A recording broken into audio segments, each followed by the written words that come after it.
Namaste. I am Prayangi Vishal Matondkar, a librarian by profession with a deep passion for teaching and sharing knowledge. Thank you all for showing so much love and support for my first video.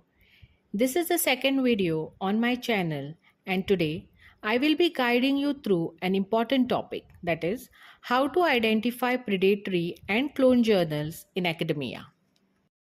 Let us begin with predatory journals. These are not just low quality journals, they are deliberately deceptive. They charge publication fees but do not follow the accepted academic standards like peer review, plagiarism checks, or editorial support. They exist purely for profit and mislead researchers, especially early career academicians, into believing their work is being published in a reputed journal. It is important to know that some authors might be aware of the poor standards but publish anyways due to pressure, while others are genuinely misled. Now, let's look at clone or pseudo journals. These are even more dangerous. They copy the name, ISSN, and appearance of the genuine journals and create mirror websites that look authentic. They usually send emails to researchers announcing a call for papers, pretending to be the original journal. Since the names are similar, authors may not realize they are submitting to a fake version, especially if the journal title is already well known. These clones exploit trust, and by the time the researcher realizes the truth, it's often too late. Why do people fall into this trap? There are several reasons. One of the biggest is the publish or perish culture. Researchers feel constant pressure to publish for promotions or academic survival. Many new researchers are unaware of legitimate publishing platforms. Others face repeated rejections from quality journals and look for shortcuts. In some cases, there is a lack of research skill or support, and these fake journals seems like an easy way to get published quickly. There is also peer pressure and competition to show high academic output. Characteristics of predatory journals. Journal titles. Predatory journals often have grand or misleading titles like International Journal of or Global Research Dash, but lack any standard recognition or standards. Some mix unrelated subject makes scope unclear. The website may not list editorial board details or provide false name and affiliation. You may find fake office addresses or contact numbers that lead nowhere. All sign of deceptive intent. Content quality. The articles in such journals are often of poor academic quality. You might notice many typographical errors, plagiarized content, or topics unrelated to the journal's stated scope. They tend to accept articles from all disciplines just to attract more authors, which also reflects a lack of editorial standards or commitment to academic discipline. Lack of standard publishing practices. Unlike genuine journals that follow a rigorous peer review process, predatory journals skip all ethical practices. They send out spam emails to attract submissions and often offer editorial roles just for show. Many will publish your article as soon as you pay, with no feedback or corrections. There is also no retraction policy or statement on publication ethics, and articles are accepted with very high frequency. False impact factor and indexing databases. Predatory journals often claim to have an impact factor, but these numbers come from fake agencies.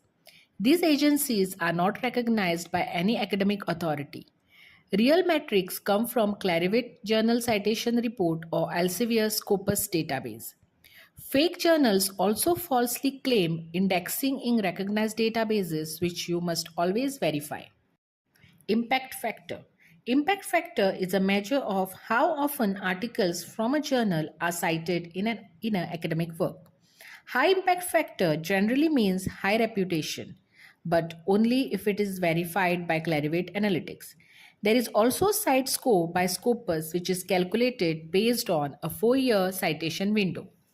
For Indian institutions under UGC, only journals indexed in Scopus or Web of Science are considered valid for academic promotion. Consequences of predatory journals. Publishing in a predatory journal can have a long-term negative consequences. It weakens the quality of science and scholarship. It can mislead researchers, policymakers, and healthcare professionals if the data is flawed. It, it may harm your academic credibility and your institution's reputation, and it wastes your time, effort, and money. Checklist before you publish. Before submitting your research, ask these questions. Does the journal have a submission deadline? Is it using Gmail or personal email account for communication? Is the website poorly designed or full of errors? Are the contact details and addresses verifiable? Are submissions and acceptance dates unusually close together? Continue your checks. Is the journal using a clone website or reusing another journal's logo or ISSN? Are back volumes and archive available? Does the journal give you a DOI or ORCID option? Does it claim fake indexing or show fake certificates? Always verify indexation through the official sources. And final tips. Be wary of journals indexed only in Google Scholar or library catalogs. These are not considered valid academic databases. Use DOAJ for open access verification and verify the authenticity of the indexing database.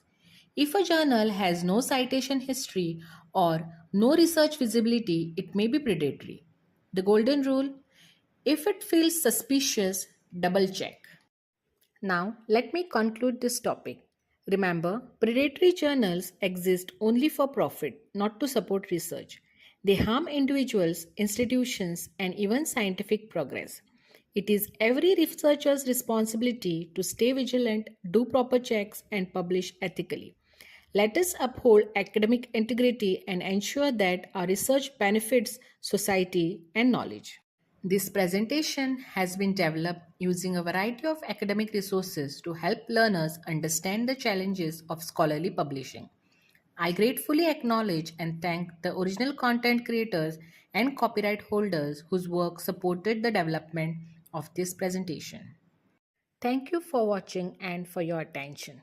I hope this presentation has helped you gain clarity on identifying predatory and clone journals. If you have any questions or need help verifying a journal, feel free to contact your librarian or academic mentor. Together, we can promote responsible research and publishing practices. If you like this presentation, please hit the like button. For more educational videos, don't forget to subscribe to my channel.